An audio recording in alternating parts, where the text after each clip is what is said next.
Rafila di podcast Gelombang Suara by DMC Dompet Duafa. Hari ini kita juga sudah kedatangan narasumber yang gak kalah menarik, gak kalah luar biasa dari narasumber-narasumber sebelumnya, yaitu Kak Cynthia. Halo Kak, seneng banget hari ini kita bisa kedatangan narasumber perempuan yang sangat menginspirasi buat teman-teman di luar sana dan juga anak muda, tapi kegiatannya produktif, kegiatannya banyak banget dan juga sudah dikenal sebagai founder dari Life with Less. Kayaknya teman-teman juga udah pada nggak sabar ya untuk dengar Life with Less itu apa, karena dari Life with Less ini sendiri merupakan salah satu wadah ataupun kegiatan yang aktif untuk memberikan cerita, edukasi, inspirasi sampai bagaimana cara menjalani hidup minimalis. Bukan cuma rumah yang minimalis, tapi gaya hidup juga bisa minimalis ya Kak ya? Bisa. Oke deh, kalau gitu kita akan langsung ngobrol sekarang aja. Kalau dari Kak Cynthia, sekarang kabarnya gimana? Kesibukannya lagi apa Kak? Kabarnya alhamdulillah baik sekarang. Kebetulan kemarin kayaknya seminggu yang lalu kita tuh habis event. Wah. Sehingga suara aku mungkin agak-agak bindeng ya ini ya, karena aktif ya, produktif. Habis kegiatan event yang cukup besar, jadi lelah sehingga ya baru banget recovery, tapi seneng sih.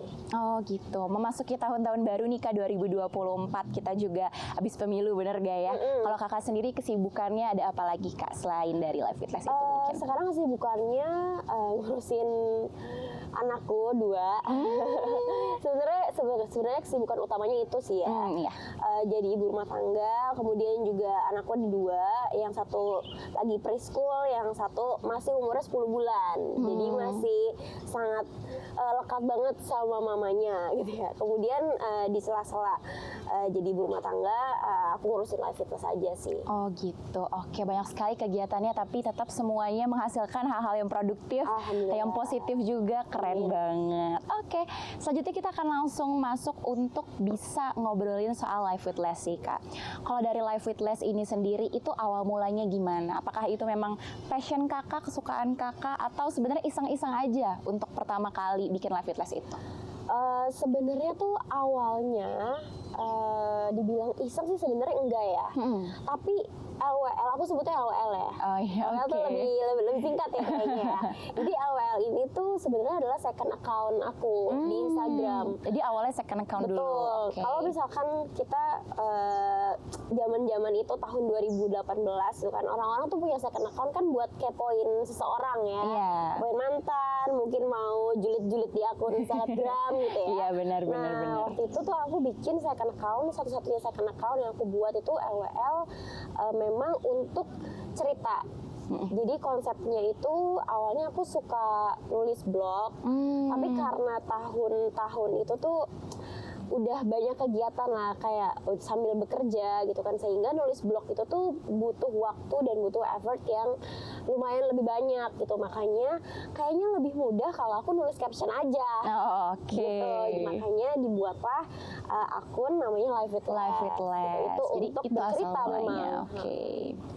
Tapi konsepnya sendiri Life with Less ini mau lebih concern tuh ke arah mana sih Kak? Apa ke gaya hidup atau ke tentang makanan misalnya, atau lebih ke arah materi misalnya? Kalau dari Kakak gimana? Konsepnya dari awal LWL itu adalah jurnal digital. Jadi jurnal atau tempat aku bercerita gitu ya di digital gitu loh, di sosial media aku. Nah, konsep awalnya tuh yang pasti yang pertama adalah storytelling, karena emang aku seneng cerita kan. Terus ceritanya tentang apa? Ceritanya itu tentang perjalanan hidup. Jadi waktu itu tuh di masa-masa aku tuh lagi menghadapi quarter life crisis. Oh, itu relate banget ya sama anak-anak muda ya. Gen Z ya. Bener, Gen Z. Jadi pada saat itu tuh generasi milenial kayaknya lagi banyak yang menghadapi quarter life crisis, termasuk aku. Nah, gimana cara keluarnya? Salah satunya tuh dengan lewat minimalism. Aku kenal minimalism. Disitulah aku cerita tentang perjalananku mengenal minimalism, mengenal decluttering di akun Instagramnya Life with Less. Oke, itu dia kawan baik, menarik banget. Tadi kita udah dengar awal mulanya Life with Less itu gimana. Kak, aku mau nanya juga, kalau dari Life with Less ini sendiri tuh biasanya postingnya ada waktu-waktu tertentu nggak? Karena kan orang-orang kadang kalau menghadapi dan juga menjalani hidup minimalis ya, hidup minimalis tuh kadang kita suka postingnya pas weekend aja. Atau Kakak ada waktu-waktu yang Kakak konsepin sendiri? Dari Kakak gimana? nggak begitu sih. Karena itu kan sebenarnya second account ya, dan konsepnya kan sebenarnya aku tuh nge-treat si LWL account ini ya sebagai akun personal gitu kan, sehingga nge-postnya suka-suka aja. Suka-suka aja. Ya suka-suka aja ketika emang lagi ada cerita ya nge-post, karena nggak ada tujuan. Emang tadinya tuh nggak ada kepikiran si akun ini itu bakalan jadi publik gitu loh. Karena kan emang tujuannya emang ini jadi akun buat kedua personal sendiri, untuk personal, untuk cerita, sehingga mau ceritanya juga tengah malam mau ceritanya mungkin seminggu sekali, seminggu 2 kali, itu nggak pernah aku jadwalin gitu. Tapi kawan baik, keren banget, dari yang tadinya second account sekarang sudah bisa lebih dari 129.000 followers. Jadi udah cukup gede banget loh Kak ini platformnya sebenarnya. Kalau sekarang nih, apa sih yang akhirnya Kak sadar tiba-tiba akunnya jadi naik nih, langsung progresnya, langsung banyak followers? Itu titiknya di mana? Titiknya itu pada saat melonjak banget.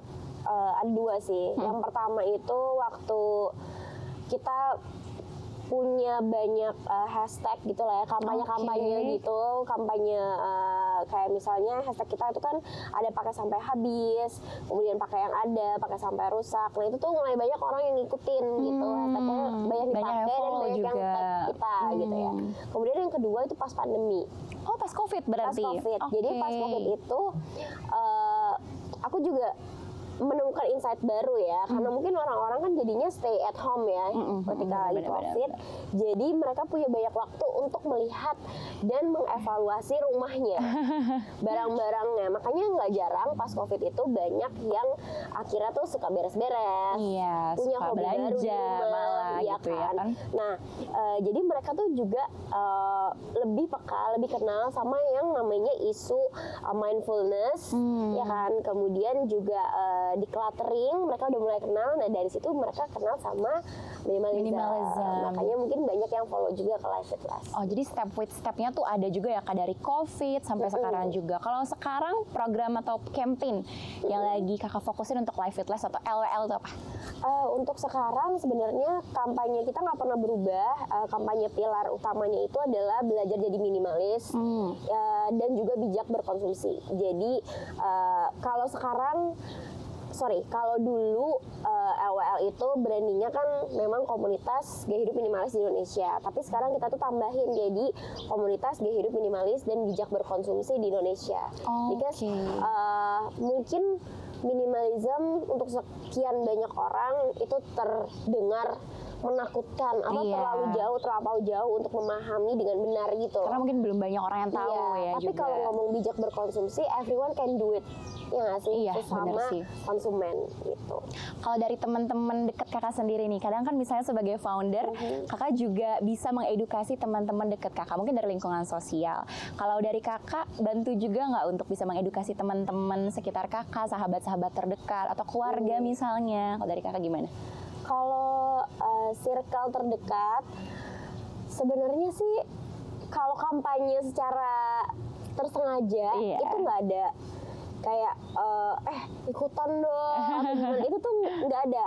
Tapi mungkin mereka itu jadinya ngikut karena aku sering publikasi kan, sering publikasi gitu di Instagram, di sosmed, sendiri ya kan, sering share apa yang aku post di Live It Last, atau memang ada timku yang lagi ngepost di Live It Last gitu ya. Kemudian juga kalau orang rumah mungkin suka ngelihat aku atau aku ajak di catering gitu ya, bareng-bareng, sehingga ya mereka jadinya ikutan sendiri gitu. Tapi untuk kampanye secara sengaja sendirian itu enggak. Oke, menarik ya Kak. Berarti emang dari arah publikasinya dulu, dimulai dari Instagram, sosmed, akhirnya orang-orang terdekat juga ikut ke influence gitu kali ya bilangnya. Oke, sebenarnya aku juga kepo sih Kak. Misalnya kalau aku boleh tanya 3 post yang paling sering Kakak posting atau yang paling sering Kakak spill di konten Live It Last LWL, itu kira-kira konten yang gimana sih?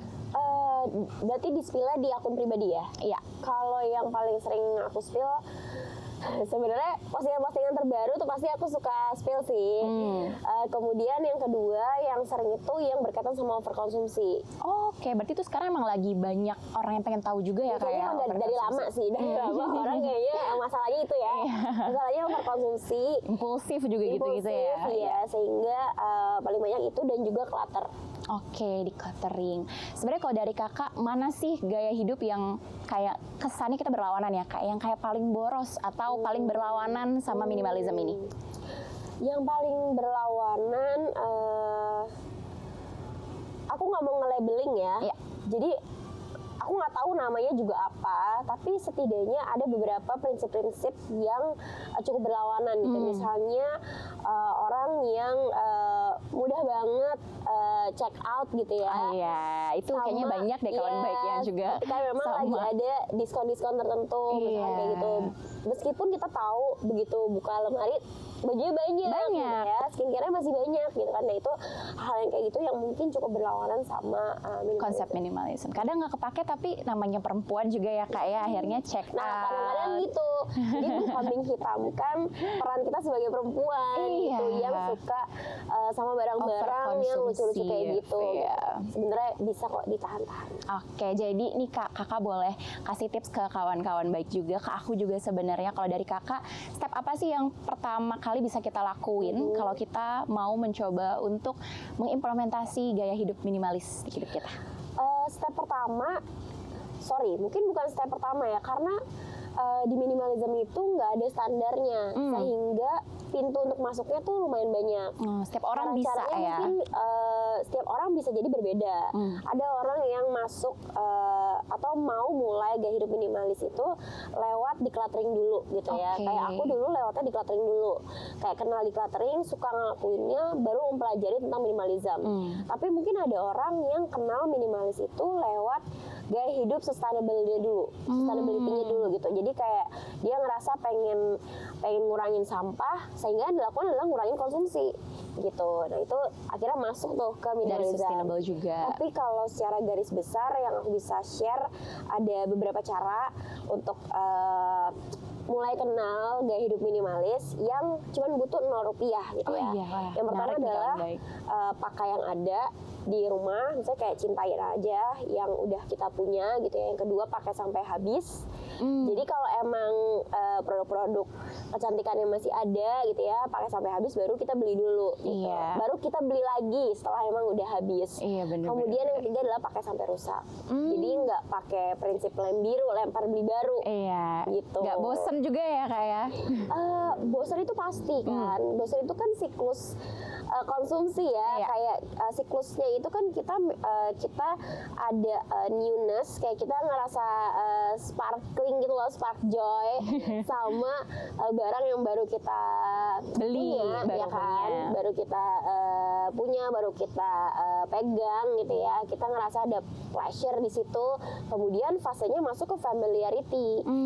Fase kita ya terbiasa sama barang-barang itu. Jadi udah ngerasa nggak ada yang spesial lagi. Biasa aja. Nah di situ biasanya tuh kejebak sama bosan. Nah baru fase berikutnya mulai ke boredom gitu, yang emang udah bosan gitu. Dan itu emang nalurinya akan selalu seperti itu gitu. Gimana caranya kita bisa berdamai sama rasa bosan sih. Oke, tadi kak sebenarnya ada yang aku juga penasaran, ngomongin soal sustainability. Kayak sekarang kita untuk teman-teman dan kawan baik yang di Jakarta pasti udah pada tahu juga kan, kalau kita sekarang tuh nggak boleh bawa plastik kemana-mana.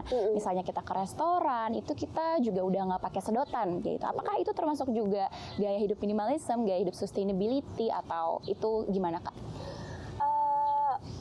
Sebenarnya gini, emang banyak minimalism dan juga sustainable living itu suka di kait-kaitin gitu ya. Tapi sebenarnya sih menurut aku itu satu atau dua hal yang berbeda ya. Cuman mungkin nafasnya sama gitu. Kalau misalnya minimalism itu bagaimana kita hidup berkesadaran dengan memilih untuk fokus pada hal-hal yang esensial aja. Nah, hal yang esensial buat kita itu belum tentu selalu berkaitan dengan sustainable living gitu. Belum tentu tujuan kita menjalani minimalism ini memang untuk lingkungan selalu gitu. Belum tentu juga. Karena setiap orang kan mungkin jalanin minimalism itu Barangkali memang karena dia pengen punya uang lebih banyak. Oh, bisa juga karena menabung juga, saving money gitu ya. Atau mungkin barangkali ada orang yang jalani minimalism itu karena pengen punya lebih banyak ruang gitu di rumahnya atau mungkin di kantornya, atau mungkin ada orang yang jalani minimalism karena dia pengen punya atau pengen fokus sama kerjaannya, pengen lebih produktif gitu loh. Jadi dia ngurangin hal-hal yang bertentangan sama tujuannya dia gitu. Dan nggak melulu emang tujuannya untuk ramah lingkungan gitu ya. Tapi banyak juga ya memang tujuannya memang untuk save the environment gitu ya. Nah, kalau misalkan sustainable living itu kan hidup berkesadaran karena memang kita sadar bahwa kita itu hidup beriringan bersamaan dengan ekosistem dan juga makhluk lingkungan yang lain. Ya. Jadi gimana caranya kita bisa berkelanjutan gitu, hidupnya tuh terus berkelanjutan, punya minimal dampak atau minimal dampak lah ya, dampak yang sangat minim terhadap lingkungan, karena apapun yang kita konsumsi itu kan dampak juga, efek juga. Iya, berefek atau berdampak kepada planet resources gitu. Oke. Berarti selain tadi kita untuk life with less, gaya hidup minimalis itu kita bisa masuknya dari segala cara, dan ternyata konsepnya juga bisa macam-macam. Buat diri sendiri bisa, buat ikutan nabung bisa, buat mau produktif bisa, sampai ke memang untuk save lingkungan ya, untuk lebih peduli lagi sama lingkungan. Tapi kalau dari kakak, menurut kakak dampak apa sih yang paling kerasa setelah kakak menjalani life with less, menjalani gaya hidup minimalis ini? Dampak yang paling kerasa tuh apa? Dampak yang paling kerasa yang pertama lebih happy sih. Jadi lebih happy soalnya aku tuh karena gini, aku kenal minimalism karena memang asalnya itu quarter life crisis ya. Jadi lagi banyak banget problem masalah, juga, kayak masalah finansial, kemudian masalah pertemanan, waktu itu juga karirnya juga nggak jelas gitu ya. Jadi begitu mengurangi hal-hal yang tidak esensial, jadi fokus sama yang emang penting-penting aja buat dipikirin, buat ditemenin gitu ya, jauh lebih happy sih. Jauh lebih happy. Jadi lebih mentalnya jauh lebih merasa penuh gitu, full hidupnya. ya, merasa enak ya. Kemudian yang kedua, dampak yang berasa banget adalah lebih banyak tabungannya. Iya sih, bener sih, itu pasti penting banget. Yang namanya kita juga menjalani konsep hidup minimalis, selain dari kita yang lebih happy, pasti tabungan juga lebih happy. Betul. Oke kawan baik, sebenarnya dari aku Kak juga sempat ngepoin karena kan YouTube Kakak juga menarik-narik banget isinya ya Kak. Ada salah satu yang menjelaskan soal 7R. Mungkin kalau dari kawan baik tuh udah pada banyak dengar soal 3R, karena reduce, reuse, recycle itu juga banyak di mana-mana ya Kak ya. Kalau 7R itu sebenarnya apa sih Kak? Karena banyak yang belum tahu itu, banyak yang awareness-nya belum ada soal itu. Kalau dari kakak itu gimana konsepnya? Oke, jadi 7R itu sebenarnya adalah perpanjangan kan ya, perpanjangan dari 3R. Nah ini tuh point of view kita yang mencoba menggabungkan dari sustainable living and juga minimalism living. Oh, digabungin gitu ya. duanya bisa. Ya, jadi yang pertama, R yang pertama itu adalah rating. Jadi rating maksudnya jangan langsung check out gitu ya. Itu ya, kayak impulsif. Pikir baik-baik sebelum melakukan pembelian. Bijak berkonsumsinya kan adanya di rating ya. Kemudian yang kedua adalah reduce, gitu ya. Reduce itu di sini kalau misalkan sustainable living kan taunya kita hanya mengurangi plastik sekali pakai gitu ya. Nah kalau di konsep ini si reduce-nya itu kita lengkapin lagi. Jadi bukan hanya mengurangi plastik sekali pakai, tapi juga coba kurangi barang-barang yang nggak esensial di rumah gitu. Jadi decluttering gitu ya. Jadi tadi rating, reduce, kemudian reuse gitu. Kalau misalnya ada sesuatu yang dibutuhin, mungkin teman-teman bisa cari second-nya dulu. Jadi kita berusaha untuk memperpanjang memperpanjang manfaat suatu barang gitu ya dengan reuse lagi gitu ya. Dan kaitannya juga dengan kampanye kita itu adalah pakai sampai rusak ya, reuse itu gitu ya. Kemudian tadi udah rating, reduce, reuse, recycle. Recycle pastinya. Jadi setelah decluttering, didaur ulang juga jangan lupa untuk bijak mengeliminasi barang gitu loh. Karena banyak teman-teman itu kan taunya, aduh iya nih mau ngurang-ngurangin barang, tapi asal dibuang aja ke tempat sampah gitu. Karena nggak semua benda-benda yang kategorinya mungkin bukan sampah pada umumnya itu bisa terdaur ulang dengan maksimal atau bisa terurai dengan baik, maksimal gitu. Sehingga kayak misalkan mau buang kasur taruhnya di depan, sembarangan. Ya. Tahu kan kemarin ada kasus yang kereta kehambat perjalanannya karena ada per kasur ya kan. Nah itu makanya itulah ganggu banget ya. Kita mesti bisa tahu kemana ya ketika kita harus membuang sesuatu gitu. Kemudian tadi udah apa aja? Rating, reduce, recycle. Yang kelima adalah regive ya. Regive maksudnya kalau misalkan emang apa yang udah kita pakai udah selesai manfaatnya, teman-teman bisa kasih lagi ke orang lain untuk bisa diperpanjang manfaatnya. Karena siapa tahu ada orang yang lebih butuh juga. Betul. Kemudian yang keenam itu repurpose. Jadi repurpose maksudnya mungkin lebih ke upcycling juga kali ya. Upcycling masuk ke situ gitu ya. Terus juga apa sih? Misalnya ini tuh bisa membantu kita dalam melihat suatu barang nggak pakai kacamata kuda. Misalnya gini, ada kan kayak misalnya kita kepengen beli cup. Ini cup untuk kopi, ini cup untuk beda-beda ya. Gitu ya. Sebenarnya kan cup itu diciptakan ya untuk minum aja. Untuk wadah menampung air minum gitu ya. Jadi itu sebenarnya bisa dipakai untuk berbagai macam. Untuk macam-macam. Iya, jadi cobalah untuk melihat suatu benda itu dari macam-macam angle purpose-nya gitu. Nah terakhir yang 7 itu resell ya. Jadi teman-teman bisa banget untuk ngejual barang-barang yang emang udah nggak dimanfaatin lagi, kali aja bisa balik. Ada juga ke kita, yang lebih gitu suka ya. Dan ada juga yang rasanya itu lebih bagus untuk mereka. Ya, ada juga yang namanya konsep thrifting, dan sebenarnya sekarang juga lumayan lagi naik banget ya Kak konsep thrifting. Apakah konsep thrifting ini juga sebenarnya lumayan sama dengan yang namanya life with less, konsep hidup minimalis, dan berkaitan nggak sama 7R yang tadi Kakak cari ceritain itu? Sebenarnya gini sih, kalau di Indonesia tuh kayaknya thrifting itu tuh agak belok ya dari makna sebenarnya gitu ya. Sebenarnya kan thrifting itu kalau di luar negeri ya, thrifting itu kan adalah barang-barang yang memang didonasikan memang untuk sebagai amal gitu ya. Terus ya udah itu dipakai atau diambil sama community yang ada di situ juga. Gitu. Tapi kan kalau di Indonesia thrifting itu kan barang-barang di luar negeri yang bekas gitu ya, itu dijual bal-balan gitu kan, ini terus dijual murah gitu. Terus ada yang dapetnya zong ya nggak sih, sering kan suka lihat ada dapetnya zong lah apa segala macam. Nah jadi aku tuh sebenarnya 50-50 sih sama thrifting ini ya. Soalnya yang pertama kita juga nggak tahu barang di dalamnya itu kategorinya apakah emang layak pakai, kualitasnya atau mungkin juga. banyak juga yang jang. Karena gitu sempat ya. thrifting juga udah dilarang kan Kak, soalnya bakterinya dan itu juga pajak kan sebenarnya. Iya benar-benar. Jadi hygieniknya kita nggak tahu. Menurut aku sih kalau misalkan emang mau beli second hand, aku lebih seneng pakai konsep pre-love ya. Jadi kalau pre-love itu kan kita tahu udah terjamin juga ya. Udah tahu pemilik lamanya siapa. Ownernya dulu siapa. Pembelinya kita juga siapa gitu ya. Jadi kayaknya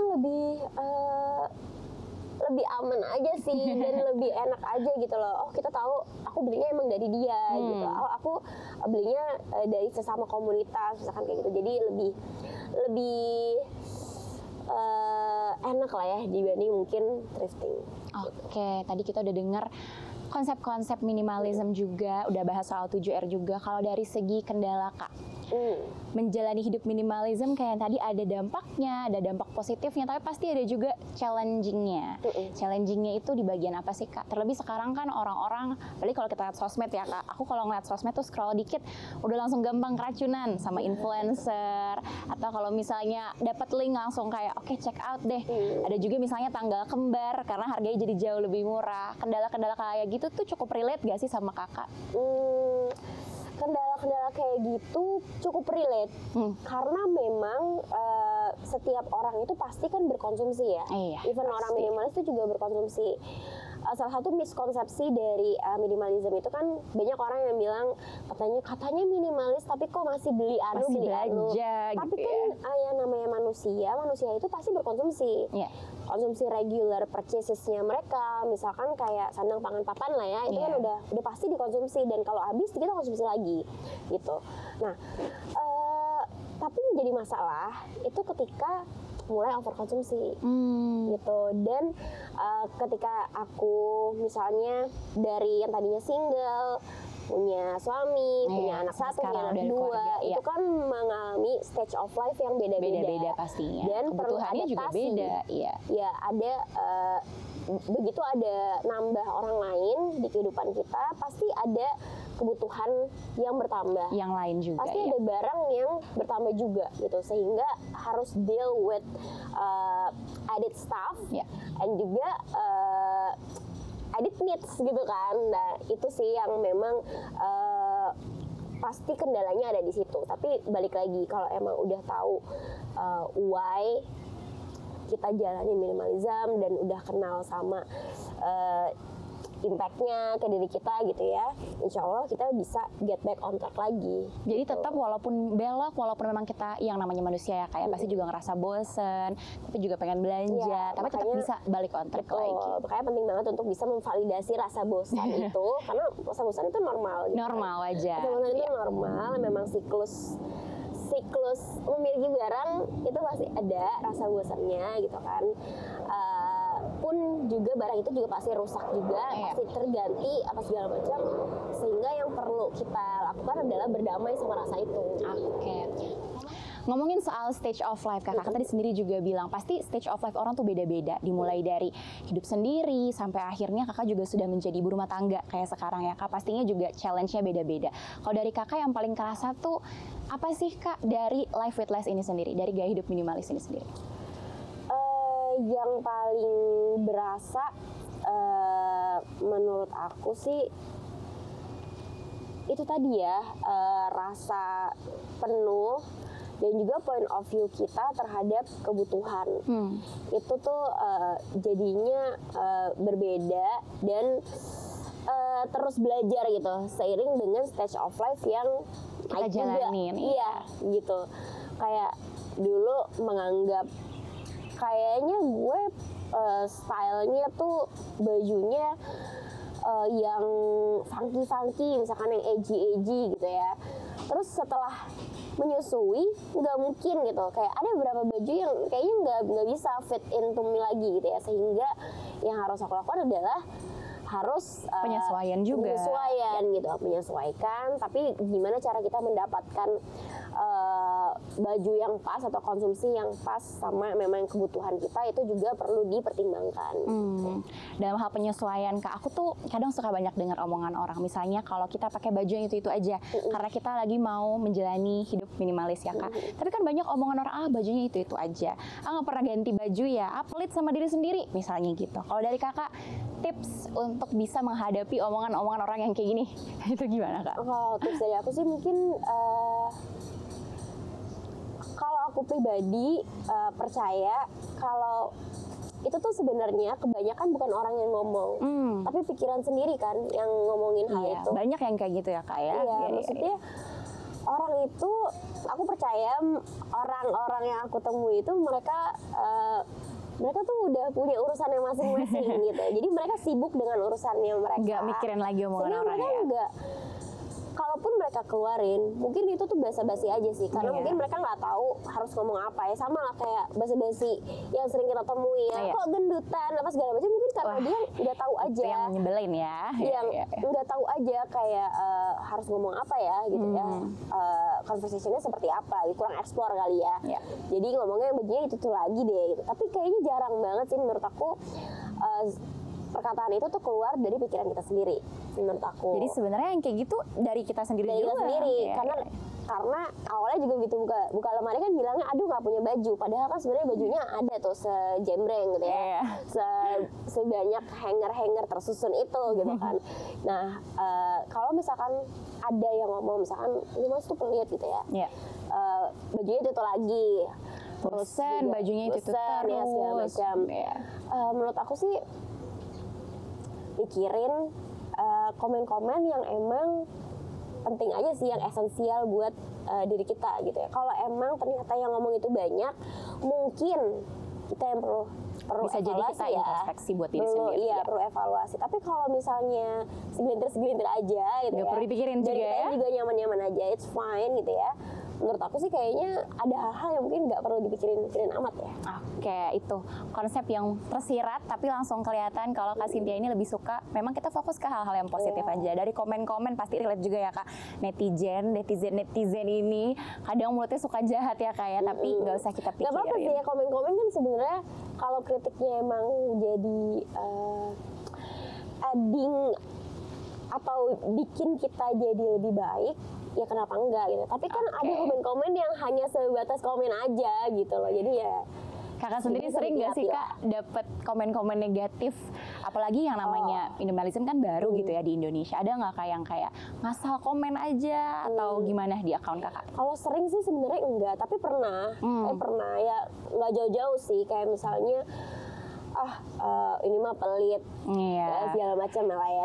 Tapi balik lagi, mungkin orang lain yang komen itu aku rasa belum mempelajari atau belum tahu tentang minimalism yang benar. Yang benar gitu. itu seperti apa? Sehingga- Masih salah kaprah ya? Iya, sehingga mungkin salah kaprah. Jadi pemahaman aku sama pemahaman dia nggak sama. Ya buat apa jadi debat kusir gitu loh, panjang gitu. Jadi ya balik lagi pikirin aja, atau nggak perlu terlalu jauh sampai mungkin kepikiran pas segala macam gitu. Iya. Enggak sih. Ingat, kawan baik, fokus ke hal-hal positif, fokus ke komen-komen yang memang membuat kita lebih produktif aja. Iya, tapi Nggak usah kadang-kadang pikirin negatif. aku pernah ada misalkan orang komen gitu ya, itu aku DM, aku tanya Kakak bantu boleh lurusin tahu gitu nggak? ya? Bukan bantu lurusin, tapi aku justru pengen tahu sebenarnya perspektif dia itu apa. saling sharing juga. Jadi kita Iya, bisa iya, punya iya. pemahaman yang sama. Oh ternyata kayak gini. Oh mungkin ternyata kita tuh hanya beda Perspektifnya. perspektif doang iya. gitu. Jadi dia nggak jadi hate, aku juga nggak jadi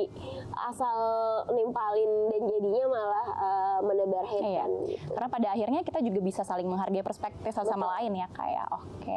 Dari sosmed itu Kak, karena sekarang selain minimalism ada juga yang namanya frugal living.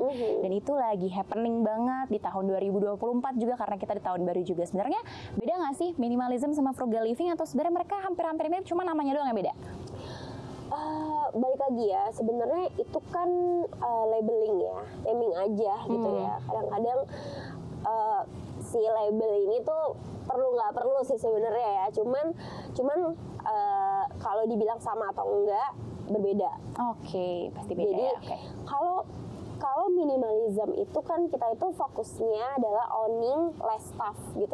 Bagaimana caranya kita tuh bisa memiliki cukup barang atau punya atau dikelilingi sama hal-hal yang emang esensial aja gitu loh, barang-barang yang esensial aja. Nah sedangkan kalau frugal living, bagaimana kita tuh bisa spending less money on stuff.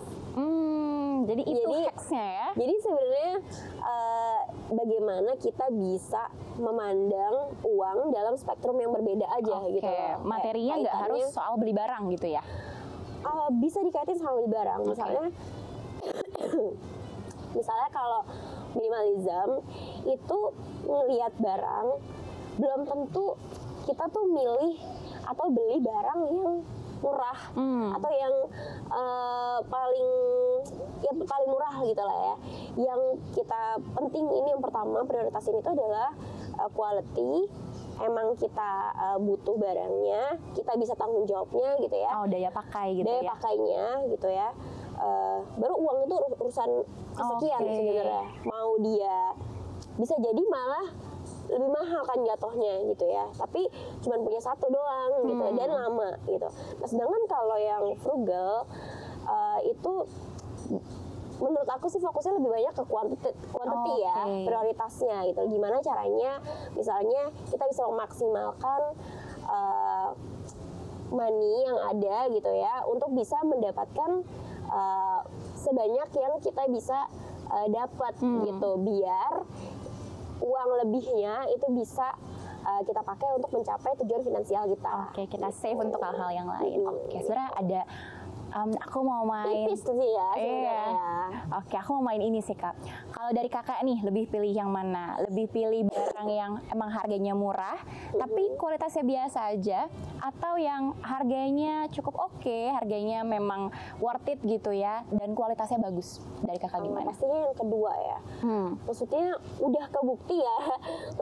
Pasti Kabila juga udah sering ngalamin lah ya. Kalau beli barang yang asal murah itu tuh costnya jauh lebih banyak. Pertama, kita kan ada cost di mana kita harus menyimpan barang itu. Yang sebenarnya nggak harus, cost itu nggak harus berupa uang ya. Tapi kita harus siapin space buat barang itu disimpan. Kemudian kalau barangnya rusak, kita juga harus ada tenaga untuk menggantinya, harus membuangnya, memperbaikinya juga, segala macam.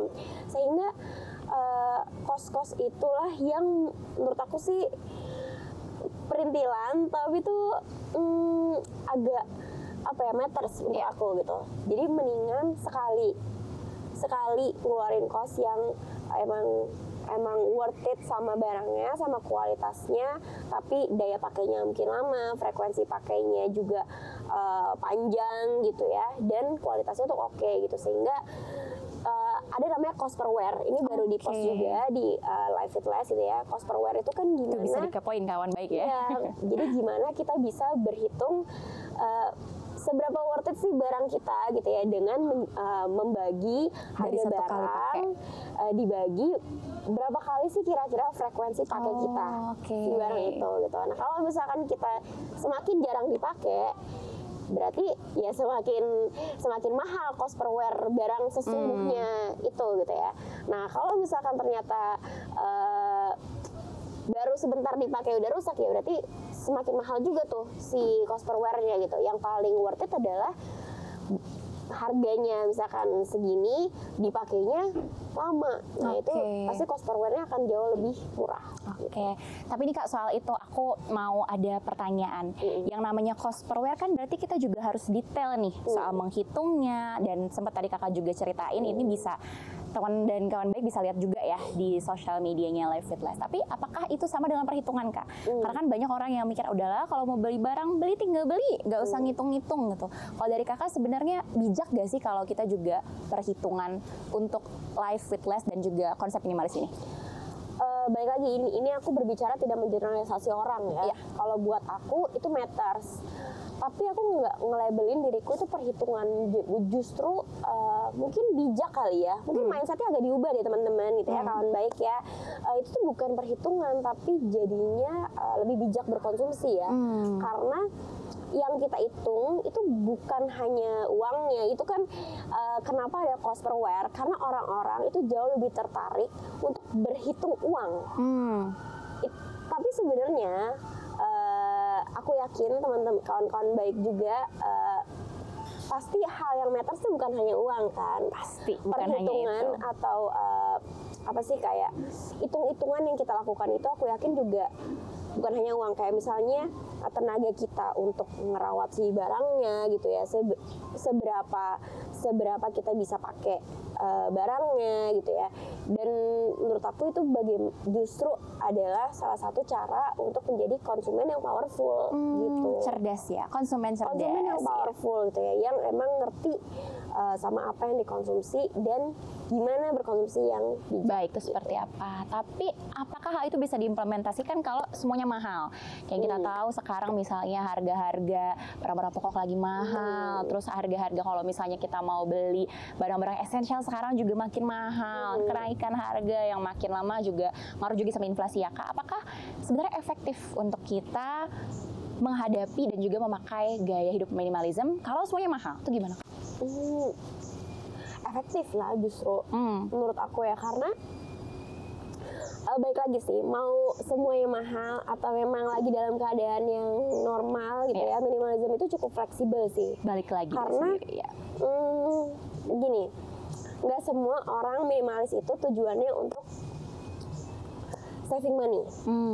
Ada orang-orang yang emang menjalani minimalism itu ya karena emang dia pengen dapat clarity gitu ya, pengen lebih Happy, clear, pengen lebih happy mungkin gitu ya, pengen dapat space yang lebih banyak, pengen punya lebih banyak freedom, pengen lepas dari hutang gitu. Jadi nggak semua tuh tentang money sih ya gitu ya.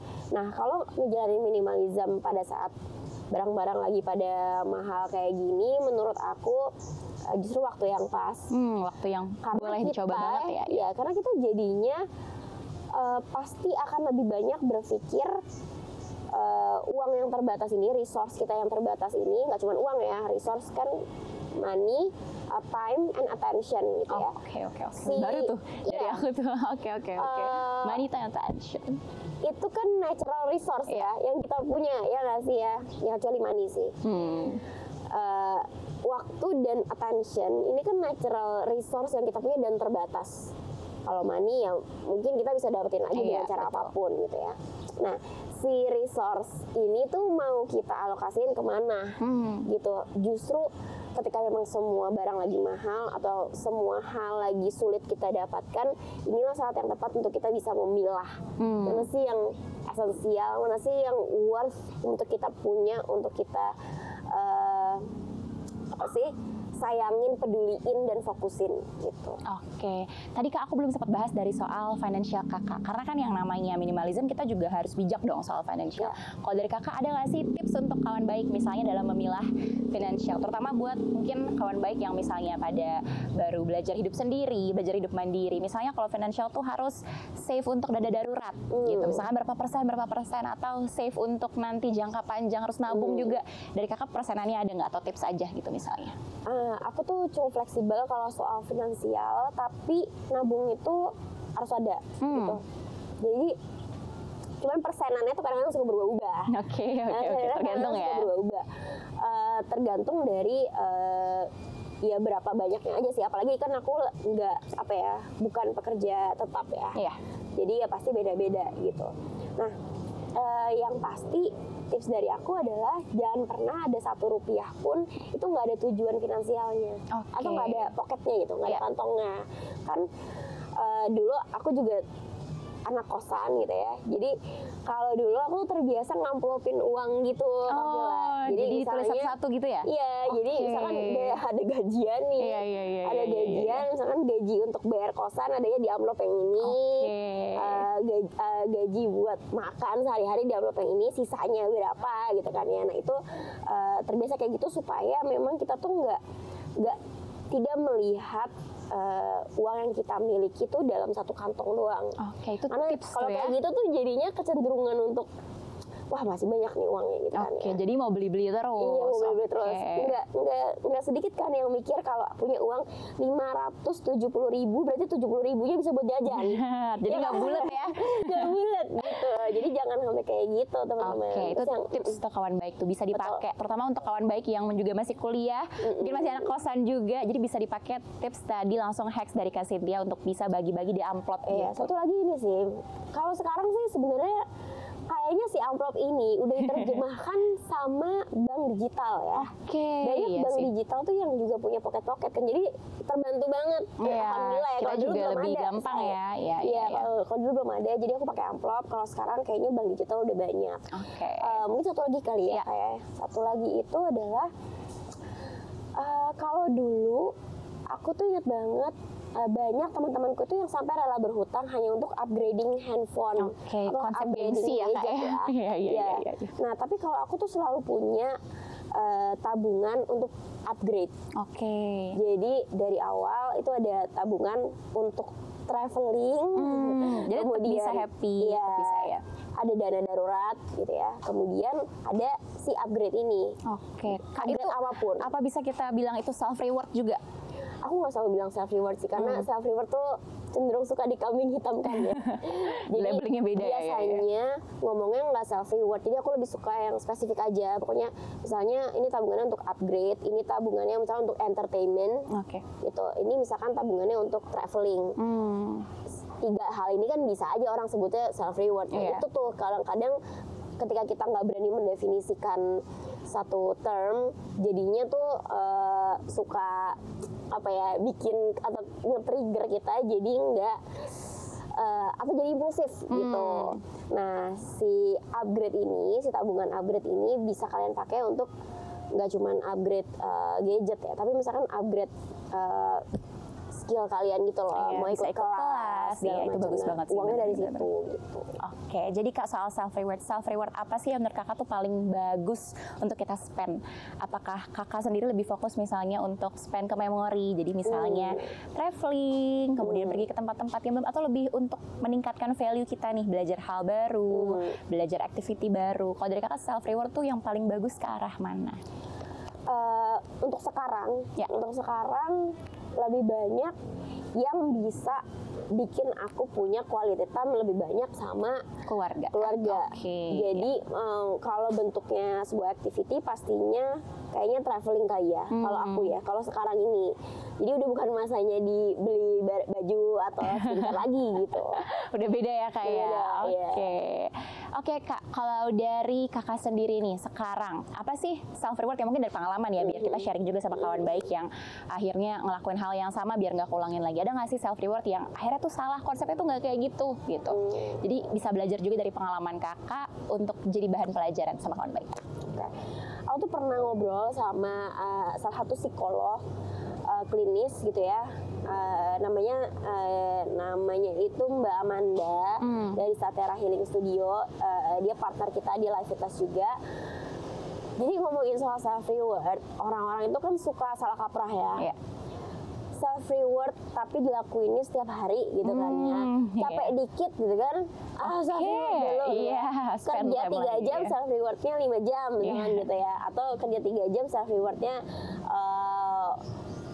delivery makanan 50.000 GoFood terus ya. Iya. Nah, kalau misalkan teman-teman kepikiran itu adalah self reward, coba pikirin lagi kenapa atau apa alasannya kalian harus mereward diri kalian segitunya gitu ya. Apakah karena kalian tidak cukup di reward sama lingkungan, sama orang lain, sama diri kalian sendiri dalam mengapresiasi apa yang udah kalian kerjain, sampai kalian harus reward dengan si barang-barang atau hal-hal yang cuman kasih instant happiness ini. Yang sebenarnya nggak diperluin banget ya. Iya, cuman yang bentar temporer happy. gitu. Iya, temporer. Iya, Oke. kayak gitu. Jadi memang lebih ke arah kita harus tahu dulu tujuannya apa. Jadi nggak sembarangan akhirnya spend money terus temporer happy-nya. Bisa jadi itu berkaitan sama ada akar masalah di diri kita gitu loh, Kak Vila. Jadi mungkin ada yang kosong, yang sebenarnya tuh solusinya tuh bukan ngebeli sesuatu gitu, tapi ngebenerin si masalah itu gitu. Tapi kita pengennya kan senangnya nyarinya instan ya. Iya, benar, nyarinya instan. Namanya juga kadang sekarang kita hidup di era digital, jadi maunya instan. Kalau bisa tinggal klik, scroll, beli langsung. Iya, Gitu. Oke. Terakhir Kak, tadi soal self reward, kita juga kenal namanya decluttering. Kalau kita tuh decluttering sendiri itu sering banget sekarang buat orang-orang lakuin. Tapi sebenarnya konsep decluttering dari gaya hidup minimalis itu seperti apa yang benar? Boleh nggak Kakak share yang benar tuh seperti apa? Mungkin masih banyak kawan baik yang belum tahu soal hal ini. Jadi decluttering itu kan kegiatan kita memilah dan mengeliminasi, ya. Memilah dan mengeliminasi. Jadi ada kata mengeliminasi. Beda sama beberes ya. Kalau beberes itu kan kita mengkategorisasi barang-barang yang udah ada kebanyakan gitu ya. Dan nggak harus dieliminasi gitu. Tapi kalau decluttering itu ada proses eliminasi. Makanya decluttering itu pasti banyak melibatkan perasaan, melibatkan otak gitu ya, benar-benar. mikir gitu kan, ini dipakai apa enggak, kapan dipakainya gitu ya, kapan lagi dipakai, apakah terakhir dipakai 3 bulan yang lalu atau kapan gitu. Jadi proses decluttering itu udah pasti memakan waktu yang lebih lama dibanding beberes. Oke. Decluttering tuh paling banyak kalau nggak salah memang dari segi fashion ya Kak ya. Karena fashion tuh sekarang kita bilangnya fast fashion. Kalau dari Kakak tuh fast fashion tuh sebenarnya konsep yang harus kita buang cepat-cepat. Jadi memang lebih ke arah pakai yang timeless misalnya, yang klasik, atau kalau dari Kakak sebenarnya perlu nggak sih? Fast fashion itu kan bisnis model. Jadi fast fashion itu adalah konsep bisnis di mana industri fashion itu dia memproduksi fashion secara cepat-cepat, dalam artian tuh cepat gantinya gitu. Misalkan sebulan sekali ganti gitu ya. Bosenan ya juga. Iya, tujuannya tuh supaya orang itu mau beli lagi. Jadi dia itu pokoknya cuan minded kali ya kalau fast fashion. Nah, fast fashion ini sebenarnya bisnis model yang tidak hanya ada di mall-mall aja ya brand-brandnya, tapi sebenarnya brand-brand lokal tuh juga banyak kok yang punya konsep bisnis model yang seperti itu gitu ya, kayak open order serentak, terus setiap bulan ganti atau ada aja ya yang baru. Ya. Dan nggak hanya fashion, sebenarnya fast beauty juga banyak kan. Oke, fast fashion, fast beauty, ternyata banyak ya sebutan dari fast ini yang sebenarnya konsepnya cepat, tiap bulan kita ganti, yang akhirnya bikin kita makin impulsif. Sebenarnya ini tuh menurut Kakak berdampak banget gak sama lingkungan? Pasti dong ya Kak ya. Berdampak, karena kan semakin tinggi konsumsinya, misalnya kayak semakin banyak demand-nya, orang beli gitu ya, maka sampah yang dihasilkan kan juga akan seiringan gitu. Oke, kawan baik, itu dia. Kita juga sebagai yang memang yang namanya konsumer yang bijak ya Kak ya, kita juga tetap harus aware nih sama lingkungan kita. Dan kita di Dompet Duafa itu juga punya banyak banget program-program yang bisa kalian bantu. Jadi yuk kawan baik, kita berikan nominal dan donasi terbaik kita. Caranya kamu bisa scan QR code di bawah ini dan kamu bisa lihat banyak campaign-campaign kita untuk turut membantu lingkungan di sekitar kita gitu. Terakhir Kak, kalau dari aku tips nih Kak, biar kita nggak kalap, biar kita nggak cepat kemakan sama yang sebenarnya sekarang lagi banyak terjadi ya Kak ya. Kita kelihatan dikit, scroll dikit soal influencer gitu-gitu, biar kita nggak kalap nih. Gimana sih Kak? Apalagi misalnya ada midnight sale, diskon-diskon besar gitu. Kalau dari Kakak, tips agar itu tidak terjadi lagi? Tipsnya adalah, ini klise ya, nggak perlu beli apa yang memang kita lagi nggak butuhin sih gitu. Terus yang kedua adalah sebenarnya diskon itu tuh nggak spesial-spesial amat, karena tergantung kitanya ya. Kalau kita ketinggalan diskon hari ini, besok pasti akan ada diskon lagi. Nah, itu benar sih. Terus kalau kita ketinggalan diskon di e-commerce oren, masih ada. Kita bakalan dapat di e-commerce yang lain. Hijau, gitu. Jadi jangan ngejar barang hanya karena diskonnya, karena diskon itu adalah strategi marketing. Baik lagi, semua brand pasti akan melakukan segala cara untuk mendapatkan konsumennya. Yang baru. Tinggal gimana caranya kita jadi konsumen yang powerful. Jadi jangan sampai handphone kita jauh lebih pintar dibanding kitanya gitu. Mesti jadi konsumen yang powerful, yang punya power untuk bisa berkonsumsi mana yang worth it untuk gue keluarin resource gue, money, time, and attention tadi gitu ya. Mana yang sebaiknya nggak dulu deh gitu. Oke, aku sebenarnya senang banget dengar semua penjelasan karena aku juga tertarik. Aku sepertinya kayak pengen hidup lebih happy, pengen hidup lebih bijak, dan selain itu bisa save money juga lagi. Betul. Jadi kayaknya kawan baik udah kayaknya juga pengen kepoin lebih banyak lagi soal Life with Less. Mungkin boleh di-share gak Kak sosmed-sosmednya kalau ada kawan baik yang memang mau kepoin dari segi gaya hidup minimalis tuh di mana aja platformnya? Di YouTube misalnya, di Instagram, atau di mana lagi? Oke. Kawan baik, kalau teman-teman mau belajar lebih banyak tentang bijak berkonsumsi, kemudian juga belajar tentang gaya hidup minimalis, teman-teman bisa follow atau cek-cek Instagram dari Life with Less, LYFEWITHLESS ya. Kemudian kita juga ada website, www.lifewithless.com. Kemudian kita juga ada Telegram group. Nah, Telegram group ini mewadahi sharing diskusi dan juga ada wadah jual beli ataupun beri adopsi barang bekas hasil decluttering sesama komunitas. Oh, ada community-nya. Ya, namanya saling silang. Ya. Oh, saling silang. Namanya saling silang. Jadi event yang tadi aku bilang di awal itu kita bikin event namanya Saling Silang Free Market. Oke. Itu event khusus untuk Telegram member Saling Silang gitu. Jadi kita ada tadi Instagram, Website dan Telegram group. Oke. Gitu. Kalau mau ngepoin dari akun pribadinya Kak sendiri nih, boleh juga nggak di-share untuk dari akun Kak Cynthia? Kalau akun pribadi aku @cslestari itu kayaknya sebenarnya nggak serapi LWL kali ya, karena akun pribadi ya, balik lagi itu personal, jadi memang kadang-kadang aku ngepost ketika memang lagi pengen aja gitu. Tapi aku lebih banyak sharing perspektif gaya hidup minimalis dan bijak berkonsumsi dalam perspektif aku pribadi gitu ya. Oke, itu dia kawan baik, senang banget hari ini kita bisa langsung mendengarkan dan juga kita bisa tahu lebih banyak nih dari pengetahuan kita, knowledge kita, dan semua tips dan trik yang tadi udah di-share sama Kak Cynthia. Life with less itu apa? Gaya hidup minimalis itu apa? Decluttering 7R banyak banget, pokoknya informasinya super lengkap. Dan kalau misalnya kawan baik juga mau penasaran dan lebih banyak tahu lagi soal hal-hal dan juga gaya hidup minimalis, tadi juga sudah disebutin, bisa langsung aja mampir ke sosial medianya Kak Cynthia atau ke Life with Less. Oke kawan baik, terima kasih banyak atas waktunya Kak Cynthia. Sama-sama. Thank you so much hari ini. Nanti kita semuanya. pastinya akan catch up lagi ya Kak ya. Yes. Oke, jadi terima kasih kawan baik. Nanti kita akan ketemu lagi di episode selanjutnya masih dengan aku Rafila. Thank you semuanya. See you. Bye-bye.